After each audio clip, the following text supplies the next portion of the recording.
2021 में पहला रैंक, 2022 में पहला रैंक, 2023 में पहला रैंक और अब बारी है 2024 में पहला रैंक हासिल करने की। अगर आप भी गोरखपुर यूनिवर्सिटी से बीकॉम एंट्रेंस एग्जाम को पास करके बीकॉम करना चाहते हैं और आप चाहते हैं कि बीकॉम एंट्रेंस एग्जाम में आपका पहला रैंक आए, तो टारगेट गुरुकुल हमेशा से ये रिकॉर्ड बना के रखा है आप सभी के लिए कि लगातार पिछले 3 सालों से पहले रैंक पे टारगेट गुरुकुल के बच्चों का अधिकार रहा है। जो भी बच्चा टारगेट गुरुकुल के माध्यम से पढ़ाई किया है उसने पहला रैंक सिक्योर किया है और इस बार भी यही होने वाला है। तो अगर आप सच में 12th बोर्ड एग्जाम को दे चुके हैं या आप दे रहे हैं और आपका टारगेट है, आपका सपना है कि गोरखपुर यूनिवर्सिटी के मेन कैंपस में मैं पढ़ूं, तो इस सपने को आप आसानी से साकार कर सकते हैं। बस आपको टारगेट गुरुकुल के आरंभ बैच से जुड़ जाना है और उस आरंभ बैच में आपको इतनी शानदार तरीके से, इतनी एमसीक्यू के हिसाब से आपको तैयार किया जाएगा कि कोई पॉसिबिलिटी बचती ही नहीं है जहां से एग्जामिनर आपसे क्वेश्चन पूछ दे और आपको आए ना क्वेश्चन। तो हर तरीके से टारगेट गुरुकुल के आरंभ बैच के माध्यम से आपको गोरखपुर यूनिवर्सिटी के एंट्रेंस एग्जाम के लिए, लखनऊ यूनिवर्सिटी के एंट्रेंस एग्जाम के लिए तैयार किया जाता है। और आपको पता होगा कि गोरखपुर यूनिवर्सिटी और लखनऊ यूनिवर्सिटी आपके स्टेट की टॉप मोस्ट यूनिवर्सिटी में कंसीडर की जा रही है और इसीलिए गोरखपुर यूनिवर्सिटी में जो नंबर ऑफ एप्लीकेंट्स हैं उनकी संख्या निरंतर बढ़ती जा रही है। अब इतने सारे एप्लीकेंट्स में से ये कैसे सिक्योर करें कि मेरा ही फर्स्ट रैंक आए और मैं ही गोरखपुर यूनिवर्सिटी में सबसे पहले दाखिला लूं? तो उसके लिए आपको उन सारे कॉम्पिटिटर से लड़ना होगा। लड़ने के लिए आपके पास कोई यूनिक स्ट्रेटजी होनी चाहिए। आप क्लास 12 बोर्ड एग्जाम दे रहे हैं या फिर दे चुके हैं, आपने ये देखा होगा कि बोर्ड एग्जाम तो सभी पास कर लेते हैं लेकिन एंट्रेंस में सब पास नहीं हो पाते हैं, क्योंकि गोरखपुर यूनिवर्सिटी में मात्र 500 बच्चों की सीट होती है और इस साल 12th बोर्ड एग्जाम में लाखों बच्चे हैं। उन लाखों बच्चों में से बस 500 बच्चे ही गोरखपुर यूनिवर्सिटी में एंट्रेंस एग्जाम को क्लियर करके एडमिशन ले पाएंगे। तो उसकी रणनीति क्या होनी चाहिए, क्या पढ़ना है आपको, कैसे पढ़ना है आपको, इन सारी चीजों की जानकारी आपको इस वीडियो में दी जाएगी। अगर हम बात करें पेपर पैटर्न की, अगर हम बात करें एलिजिबिलिटी की, कंप्लीट सिलेबस की, फीस की, सीट्स की और इंपॉर्टेंट डॉक्यूमेंट्स की, तो इन सबकी जानकारी आपको इस वीडियो में मिलेगी। सबसे पहले हम बात करते हैं पेपर पैटर्न की, मतलब एग्जाम में पेपर का पैटर्न क्या होता है। अब आज तक आपने क्लास 10th का बोर्ड एग्जाम दिया, आपने 12th का बोर्ड एग्जाम दिया, इससे पहले हो सकता है आपने कोई कॉम्पिटिटिव एग्जाम नहीं दिया होगा जिसमें आपको एमसीक्यू क्वेश्चन पूछे गए होंगे। आपने अभी तक अपने आप को बस थियोरेटिकल पॉइंट ऑफ व्यू से तैयार किया है, एमसीक्यू के पॉइंट ऑफ व्यू से, एनालिटिकल अप्रोच से पढ़ाई नहीं की है। इसलिए सबसे बड़ी प्रॉब्लम क्या आती है कि बच्चा जब एंट्रेंस एग्जाम देने जाता है तो उसको 100 क्वेश्चंस मिलते हैं और उन 100 क्वेश्चंस के बदले आपको 200 नंबर मिलते हैं और हर क्वेश्चन की जो वेटेज होती है वो 2 मार्क की होती है। मतलब अगर आप एक क्वेश्चन सही करते हैं तो आपको 2 नंबर मिलते हैं।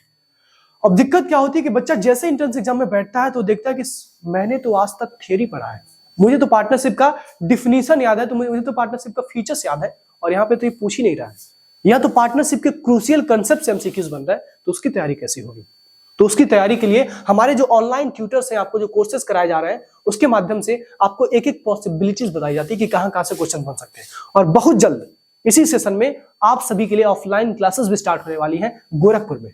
तो गोरखपुर में अगर आप गोरखपुर यूनिवर्सिटी की तैयारी करना चाहते हैं तो आप हमारी ऑफलाइन क्लासेस के माध्यम से भी कर सकते हैं। बाकी ऑनलाइन क्लास आरंभ बैच के माध्यम से आपको कराई जाता है। चलिए, अगर हम आगे बात करें पेपर पैटर्न के अलावा सिलेबस की, तो सिलेबस में आपको इन सारे टॉपिक से क्वेश्चंस मिलते हैं। आपको लैंग्वेज से 20 नंबर का 20 क्वेश्चन मिलते हैं 40 नंबर के, मतलब 10 क्वेश्चन आपको हिंदी के मिलेंगे और 10 क्वेश्चन आपको इंग्लिश के मिलेंगे। 10 क्वेश्चन जो हिंदी के होंगे उनकी वेटेज होगी, हर क्वेश्चन की वेटेज होगी 2 नंबर, तो टोटल वेटेज आपको हो जाएगी 20 मार्क्स की। और वैसे ही इंग्लिश में भी होगा, इंग्लिश के 10 क्वेश्चन और हिंदी के 10 क्वेश्चन, टोटल आपको लैंग्वेज से 40 नंबर मिलेंगे। इसके अलावा जीके से 15 क्वेश्चन पूछे जाते हैं, अकाउंटिंग से 10 क्वेश्चन पूछे जाते हैं, मेंटल एप्टीट्यूड यानी लॉजिकल रीजनिंग से 15 क्वेश्चन पूछे जाते हैं, इकोनॉमिक्स से 10 क्वेश्चन पूछे जाते हैं, बैंकिंग से 10 क्वेश्चन पूछे जाते हैं और बिजनेस एनवायरनमेंट से भी 10 क्वेश्चन पूछे जाते हैं।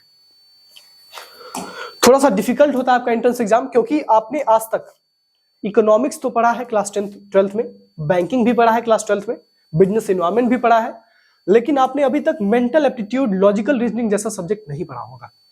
उसके लिए आपको अपने आप को कैसे तैयार करना है, तो आपको आरंभ बैच में इसका भी लेक्चर मिल जाएगा, इसका भी आपको प्रैक्टिस सेशन मिल जाएगा। इसके अलावा जीके भी आप नहीं पढ़े होंगे क्लास 12th में, तो जीके से कहां से क्वेश्चंस आते हैं उसकी भी पॉसिबिलिटीज आपको आरंभ बैच में करा दी जाती है। मतलब कोई तकलीफ नहीं होगी, कोई समस्या नहीं होगी आपको, और आपको एंट्रेंस एग्जाम बिल्कुल आसान लगेगा, बिल्कुल बच्चों का खेल लगेगा। अगर हम मेंटल एबिलिटी में टॉपिक्स की बात करें तो कौन कौन से टॉपिक से क्वेश्चंस आते हैं, तो एनालॉजी से क्वेश्चन आता है, सीरीज से क्वेश्चन आता है, अल्फाबेटिकल सीरीज से क्वेश्चन आता है, सीटिंग अरेंजमेंट से क्वेश्चन आता है, सिलोजिज्म से क्वेश्चन आता है, ब्लड रिलेशन से क्वेश्चन आता है, लॉजिकल सीक्वेंस एंड मैचिंग से क्वेश्चन आता है और डायरेक्शन टेस्ट से क्वेश्चन आता है। इन सारे टॉपिक से मेंटल एबिलिटी में आपके क्वेश्चंस बनते हैं। अगर हम बात करें अकाउंटिंग की, तो अकाउंटिंग में क्लास 11th और 12th का जितना भी अकाउंट्स का पोर्शन है उसमें से कुछ सेलेक्टेड चैप्टर्स जैसे introduction to accounting, basic accounting terms, accounting principles, accounting for sole proprietorship, accounting for partnership, accounting for share capital, accounting for debentures, capital and revenue items, accounting standards, accounting equation, cash book, subsidiary book, इन सारे topic से आपको questions मिलेंगे, जो भी topics आपको screen पे visible होंगे। अब इतने सारे टॉपिक्स एक सब्जेक्ट के और समय बड़ा कम है, हमारे पास समय बस 2 से 3 महीने का है, क्योंकि जून में आपके एग्जाम्स होते हैं और मई में आपका जो एप्लीकेशन फॉर्म होता है स्टार्ट होता है। अब इतना कम समय और इतना सारा सिलेबस सर कैसे पॉसिबल है? बिल्कुल पॉसिबल है, आरंभ बैच के साथ सब कुछ पॉसिबल है।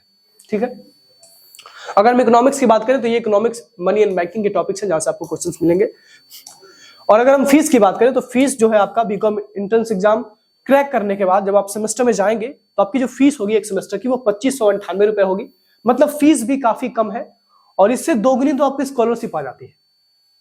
इतनी कम फीस में और इतनी क्वालिटी एजुकेशन आप A++ यूनिवर्सिटी में पढ़ेंगे, क्योंकि आपको पता होगा कि अभी जो आपकी गोरखपुर यूनिवर्सिटी है और लखनऊ यूनिवर्सिटी है, उन दोनों को A++ ग्रेड मिला है, और वो भी इस प्रकार की इतनी अच्छी यूनिवर्सिटी में आपको पढ़ाई करने का मौका मिला इतनी कम फीस के साथ।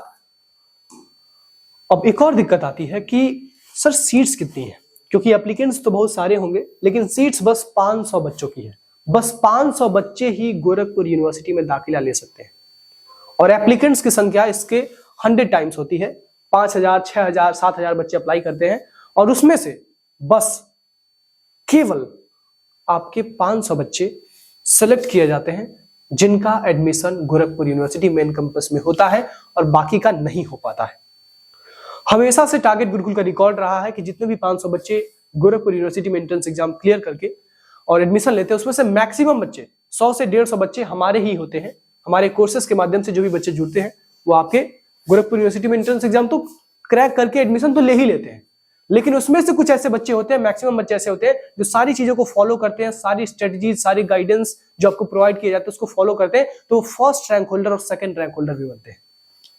और रैंक होल्डर बनना अपने आप में बहुत बड़ी बात है, क्योंकि इतने बड़े कॉम्पिटेटिव एग्जाम में जहां इतने सारे बच्चे हों उसमें से अपने आप को एकदम यूनिक, एकदम डिफरेंट सिद्ध करना बड़ा ही मुश्किल होता है। अगर हम डॉक्यूमेंट्स की बात करें तो डॉक्यूमेंट्स में आपको जब आपका एंट्रेंस एग्जाम क्लियर हो जाता है और आपको एडमिशन लेना होता है तो उस समय आपको 10th 12th की मार्कशीट सबमिट करनी होती है, ट्रांसफर सर्टिफिकेट सबमिट करना होता है, 2 से 4 पासपोर्ट साइज फोटो सबमिट करना होता है, कास्ट सर्टिफिकेट, और अगर आपने गैप लिया है 2 एंट्रेंस एग्जाम के बीच में, 2 आपके बोर्ड एग्जाम और आपके एंट्रेंस एग्जाम के बीच में कुछ सालों का गैप है तो आपको गैप सर्टिफिकेट भी देना पड़ता है, आपको बताना पड़ता है कि किस वर्ष से गैप हुआ है।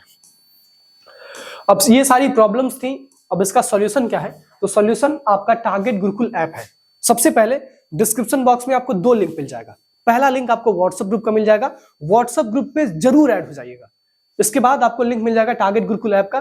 टारगेट गुरुकुल ऐप को तो आपके फोन में डाउनलोड कर ही लेना है, जैसे आपने इंस्टाग्राम, व्हाट्सएप डाउनलोड किया बेमतलब का, उससे अच्छा आप एक अच्छा एजुकेशनल प्लेटफॉर्म का ऐप डाउनलोड करेंगे, आपको रोज रोज अच्छे अच्छे नोटिफिकेशंस मिलेंगे, आपको रोज रोज गाइडेंस मिलेगा कि कैसे एंट्रेंस एग्जाम की तैयारी करनी है। ठीक है, तो टारगेट गुरुकुल ऐप को तो डाउनलोड आपको कर ही लेना है और डाउनलोड करने के बाद आपको अपने आरंभ बैच को ज्वाइन कर लेना है। अगर आप आरंभ बैच को ज्वाइन कर लेते हैं तो फिर आपका जो एंट्रेंस एग्जाम है वो बिल्कुल आसान बन जाएगा। अब इसके बाद अगर हम बात करें रैंक होल्डर्स की, तो ये सारे हमारे रैंक होल्डर्स हैं। फर्स्ट रैंक होल्डर पिछली बार दिव्या मौर्य जी थी गोरखपुर यूनिवर्सिटी में। इसके अलावा लखनऊ यूनिवर्सिटी में भी रैंक होल्डर्स अपने हैं, रैंक 5, रैंक 2, रैंक 3, रैंक 8, जितने भी रैंक होल्डर्स हैं गोरखपुर यूनिवर्सिटी से लेकर लखनऊ यूनिवर्सिटी से लेकर सेंट्रल यूनिवर्सिटीज तक, ये सब आपके टारगेट गुरुकुल प्लेटफॉर्म के ही है। तो अगर आप भी इनमें से एक बनना चाहते हैं, अगर आप भी अपना फोटो इस पोस्टर में लगाना चाहते हैं, तो पूरी शिद्दत के साथ अभी से लग जाइए, अभी ज्वाइन कर लीजिए अपने आरंभ बैच को और आरंभ से प्रारंभ करिए गोरखपुर यूनिवर्सिटी की तैयारी और देखिए इस बार रैंक लाने की आपकी है बारी। That's it.